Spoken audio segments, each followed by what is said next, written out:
Welcome to പുതിയ ദിവസം.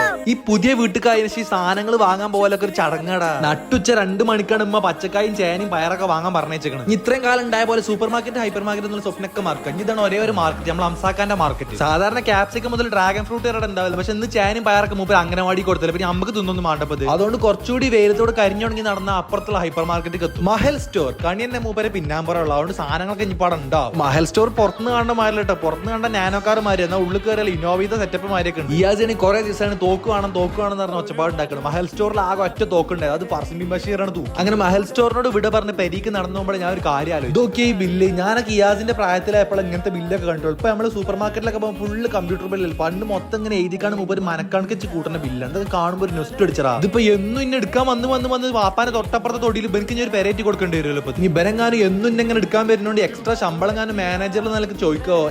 അതിനുള്ള ബുദ്ധിയൊന്നും വരുന്നില്ല. ഇനിയിപ്പോ ആരില്ലെങ്കിൽ ഞാൻ ഇന്ന് ഉച്ചയ്ക്ക് ശേഷം ഇങ്ങോട്ട് പഴയ വീട്ടിൽ വരടാ. എനിക്ക് ഇങ്ങോട്ട് വരുമ്പോൾ വല്ലാത്തൊരു ഫീൽ ഗുഡ് മൊമെന്റ്. കുറച്ചേരം കടക്ക കളിച്ചപ്പോൾ ജനാൽ കൂടെ ആകെ ഒച്ചപ്പാടും പാടും. സംഭവം എന്താണ്, ഞാനൊന്ന് പോയപ്പോ നാട്ടിലത്തെ മദ്രസത്തെ കുട്ടികളൊക്കെ പാടെ എന്നെ മിസ് ചെയ്ത്. അയറ്റാളൊക്കെ മുഖം നോക്കി എന്ത് ഇന്നെ കാണുമ്പോൾ തന്നെ ഓൽക്കൊരു സന്തോഷം. വണ്ടി പാഞ്ഞാളെ ഉസ്താദിനോട് വ്ളോഗറെ കാണാൻ നിന്ന് പറഞ്ഞാൽ മൂട്ടക്ക് നല്ലോണം കിട്ടും വടിയുണ്ട്. പിന്നെ ഞാൻ ഒന്ന് കുളിച്ച് മാറ്റിയപ്പോൾ രാത്രി കിടന്നിട്ട് ഞാൻ നേരെ പുതിയ വീട്ടിൽ വിട്ടു. സംഭവം എന്താണ്, ഇന്ന് നമ്മൾ കാക്ക് ദുബായിക്ക് തിരിച്ചു പോകും. അങ്ങനെ പെട്ടിയും ഭർത്താനൊക്കെ എടുത്ത് വണ്ടിക്ക് എടുത്ത് വെച്ച് നേരെ എയർപോർട്ടിൽ വിട്ട്. സങ്കടമൊന്നും ഇല്ല, എന്നാൽ ചെറിയൊരു വിഷമം. കുഴപ്പമില്ല, അടുത്ത മാസം വന്നോളൂ. പിന്നെ കെട്ടിപ്പിടിച്ചിലായി, യാത്ര പറച്ചിലായി, അങ്ങോട്ടും ഇങ്ങോട്ടായി. തിരിച്ചു വരുമ്പോൾ വാപ്പ നല്ല ഉറക്കം. ഇയാസാണെങ്കിൽ ഇവിടെ cinema കണ്ടിരിക്കുക. So that's for today.